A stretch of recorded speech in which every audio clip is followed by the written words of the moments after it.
Greetings, everyone. This is Gerard, editor-in-chief of Filipino Soul Magazine, aka S.G.I.B magazine. Stand for Soul, This Kind of Intentions, Believe That.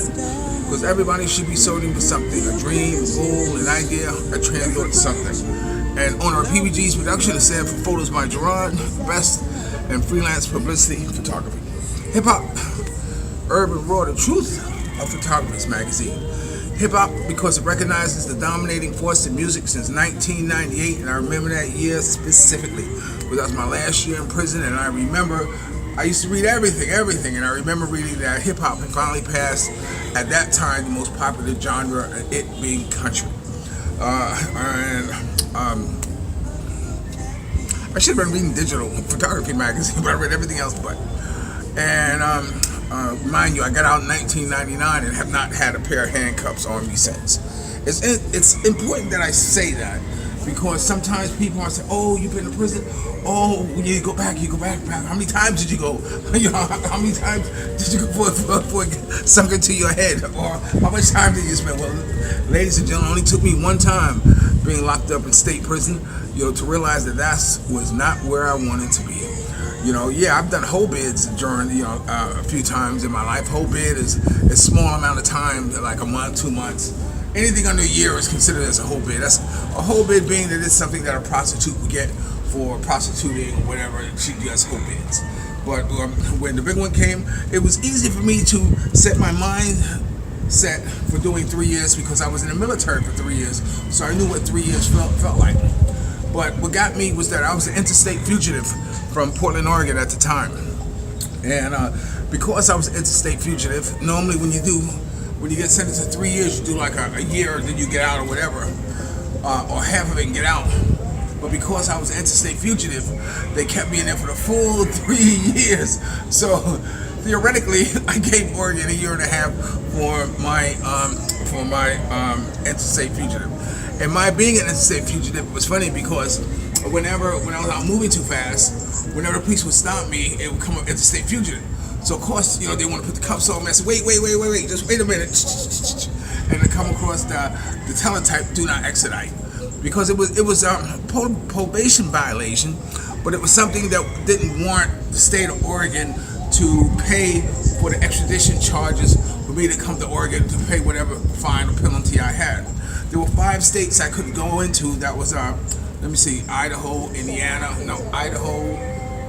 Oregon, Washington, I can't remember, and whatever 2 states that were around there. I couldn't go into those states because they would have had to extradite me, so I just stayed on the East Coast. So whenever I got arrested, I became very popularly known to the police department, because it infuriated them, because here's an interstate fugitive who they can't arrest, who they can't do nothing with.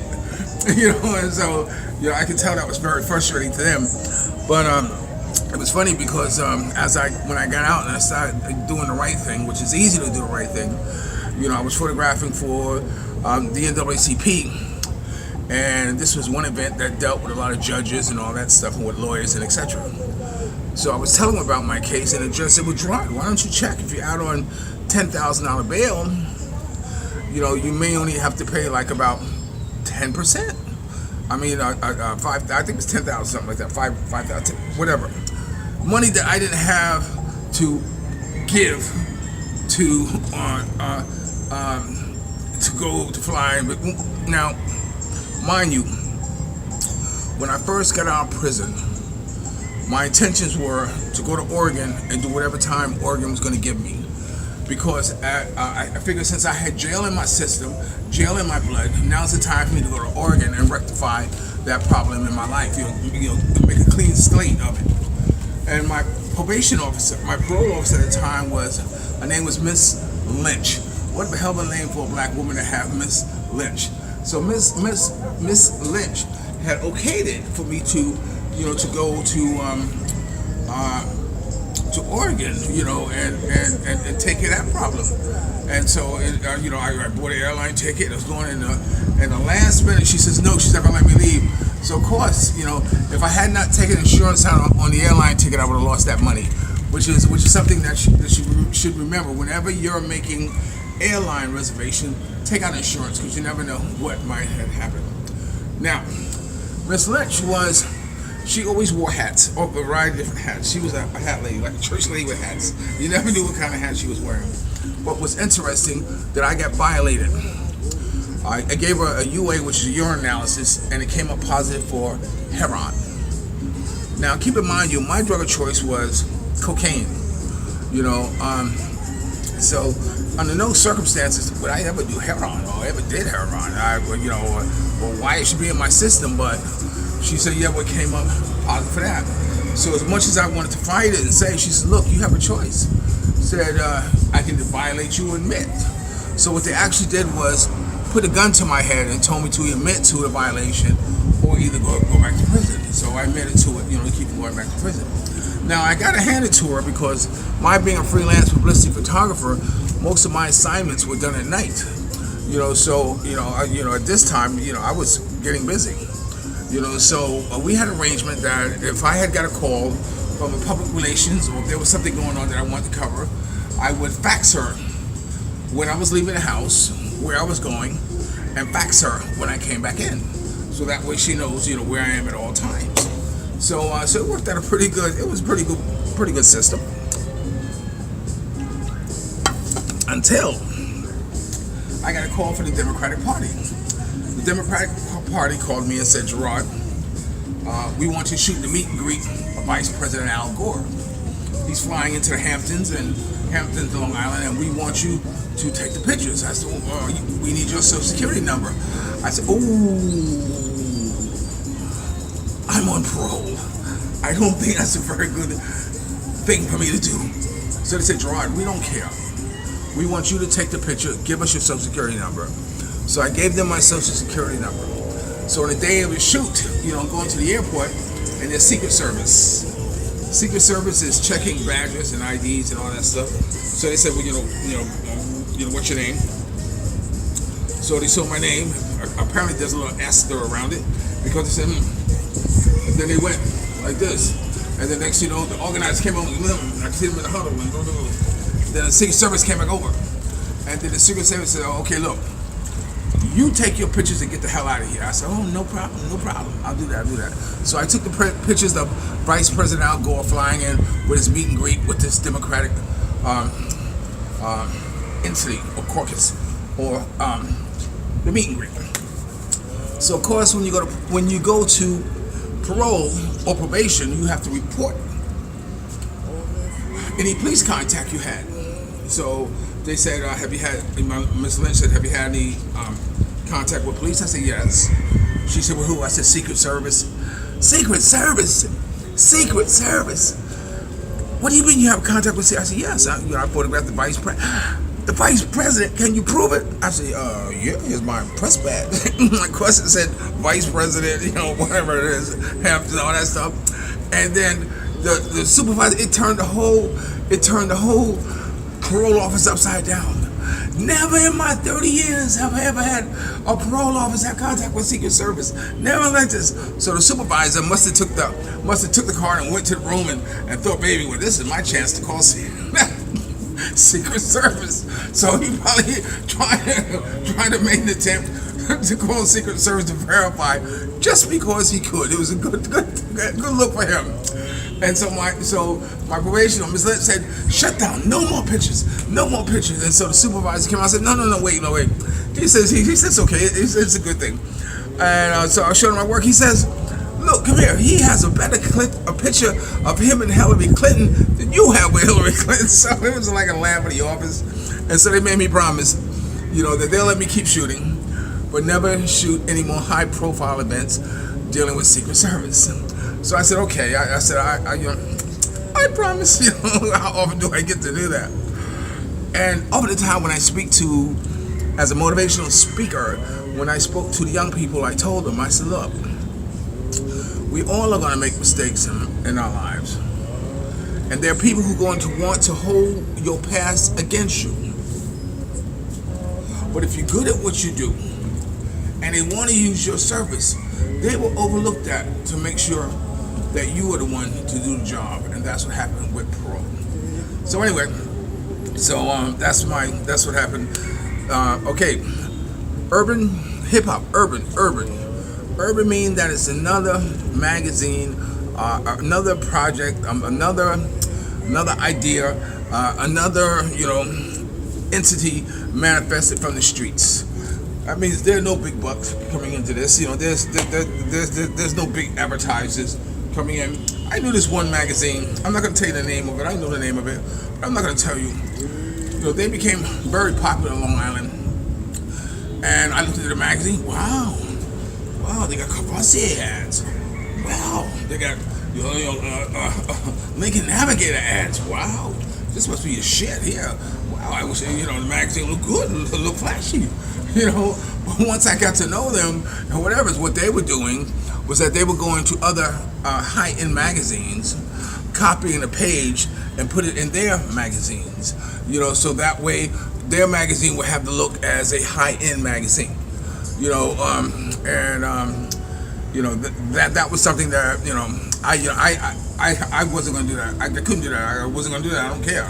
I don't care if I get a little ad from a little corner grocery store. That little corner grocery store is the one that I cherish the most than stealing an ad and putting someone else's magazine. And my magazine, until I take one penny is when I'm committed to put out my magazine.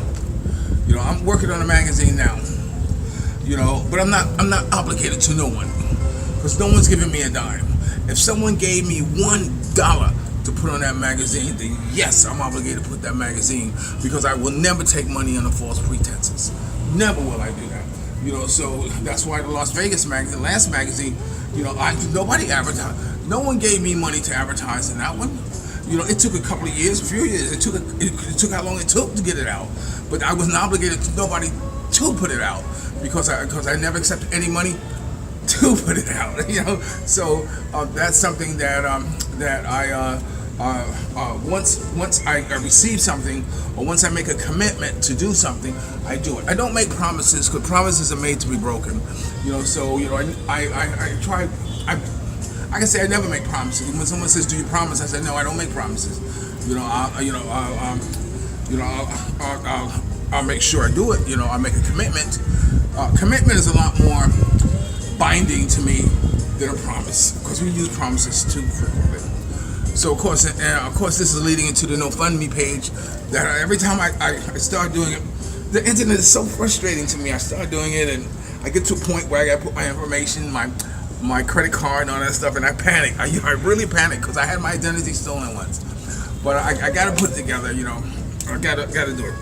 So when my GoFundMe page pops up and you see it, I hope you would not look at it as being another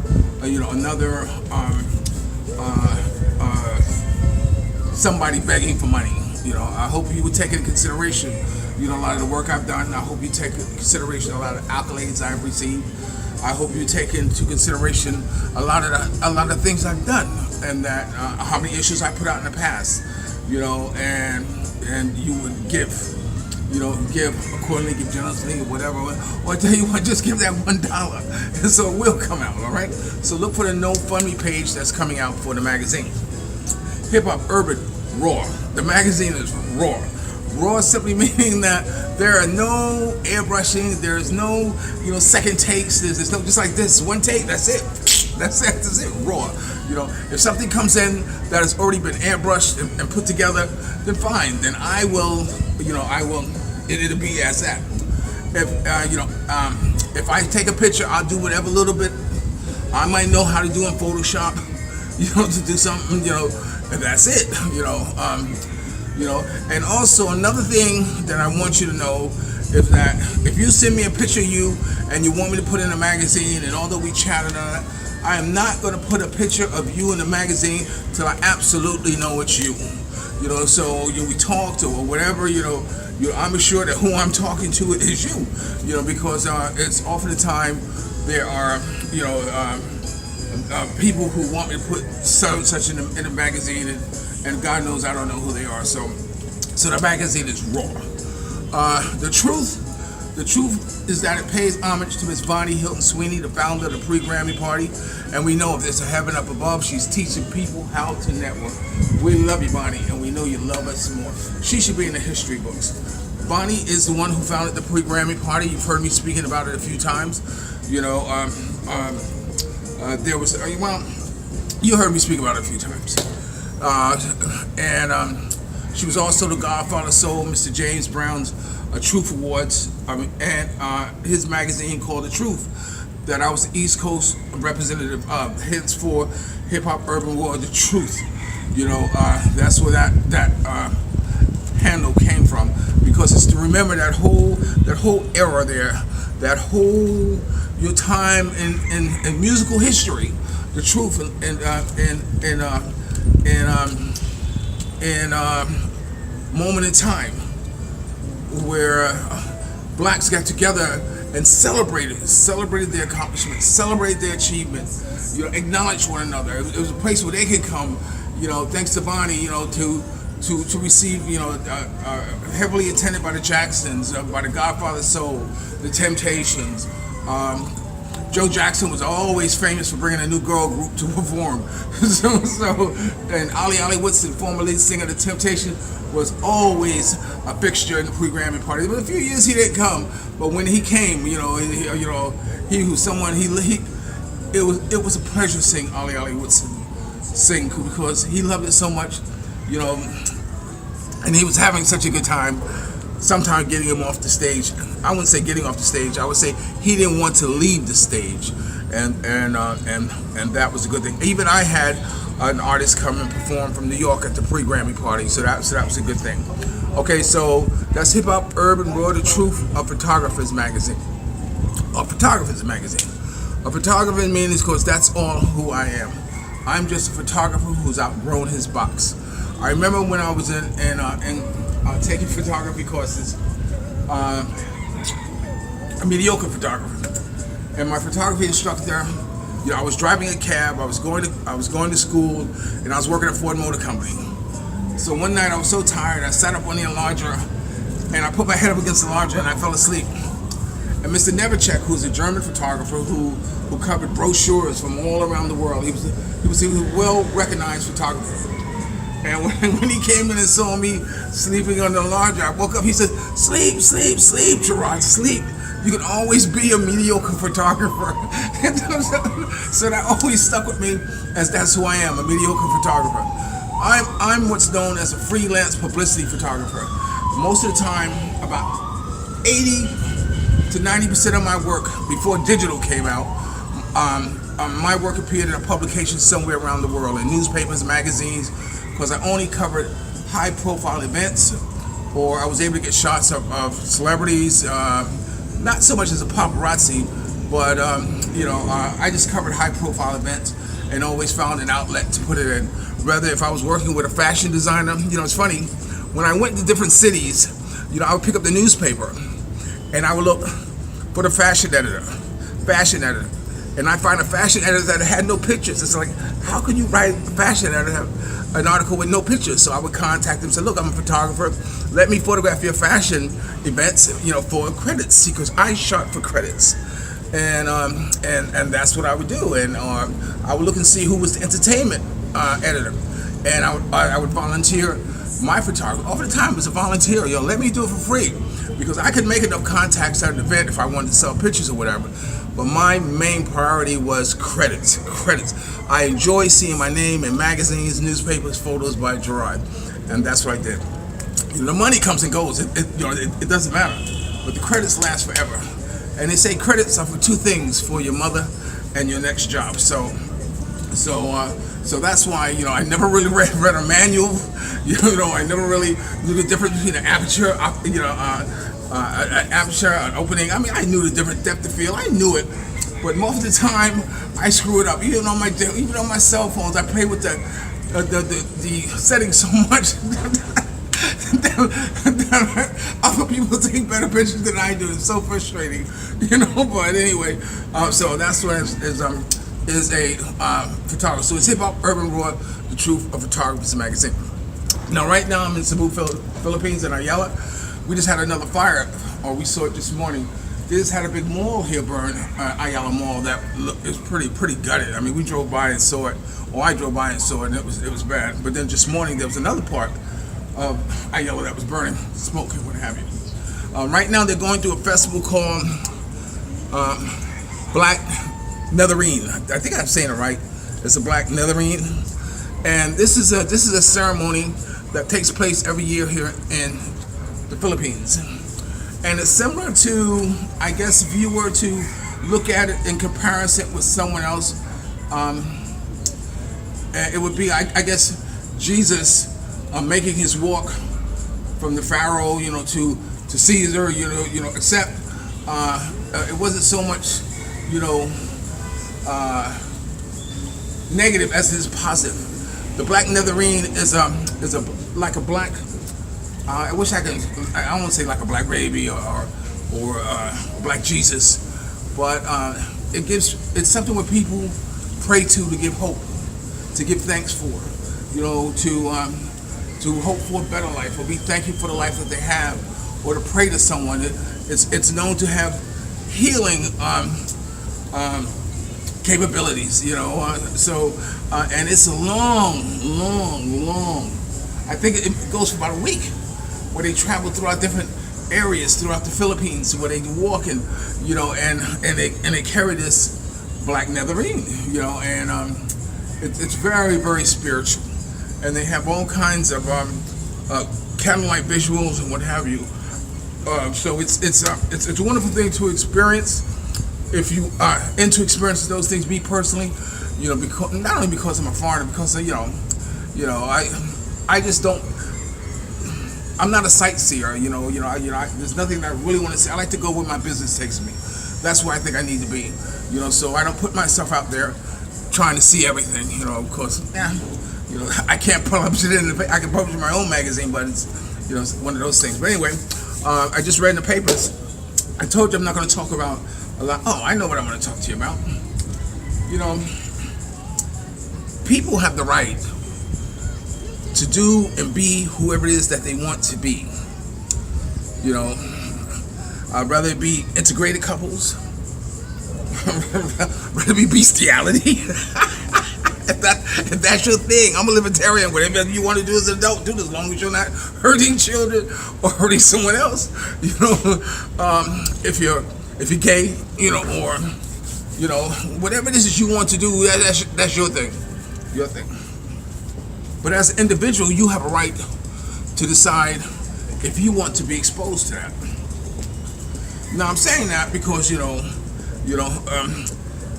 I come from a long line of seeing homosexuality, or having it in my mother's home, or I'm not gonna go into my relatives because I don't want to go into that. But I'm here in Cebu, Philippines. And lady boys or whatever, it's very popular. I mean, some of them look absolutely fantastic. I mean, my God, I want to do a photo shoot of just lady boys. That's what they call them. But when you have two homosexual male couple, and you bring them into your home,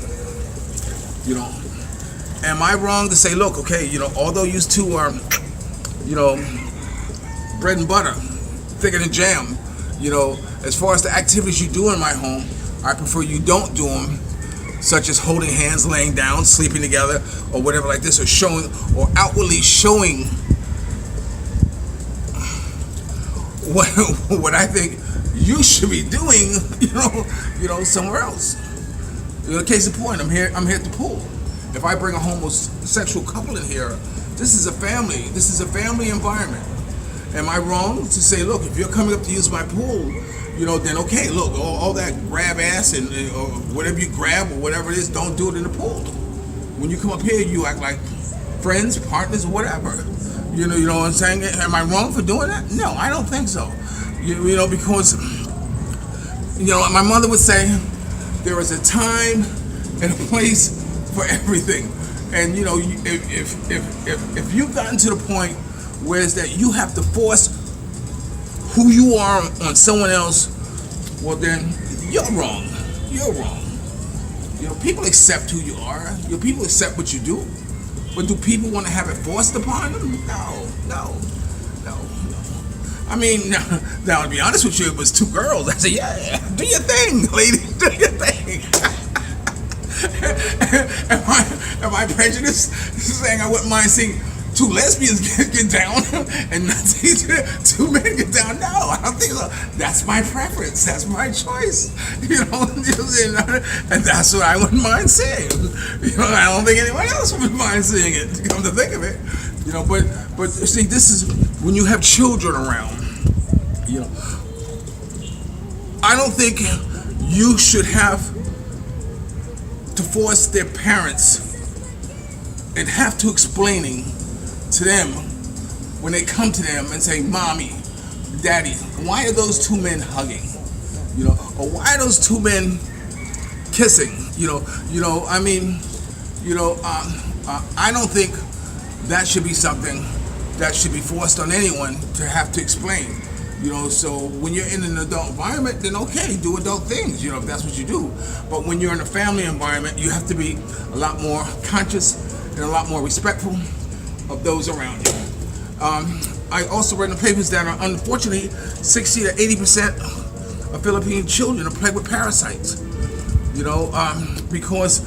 Because of the sanitary conditions here in the Philippines. It's unfortunate, that they can't get the deworming, or unfortunate that they can't get the type of treatment, and they had a vaccination problem here, where in school children are getting vaccinated, and because of the formula, a few children have died.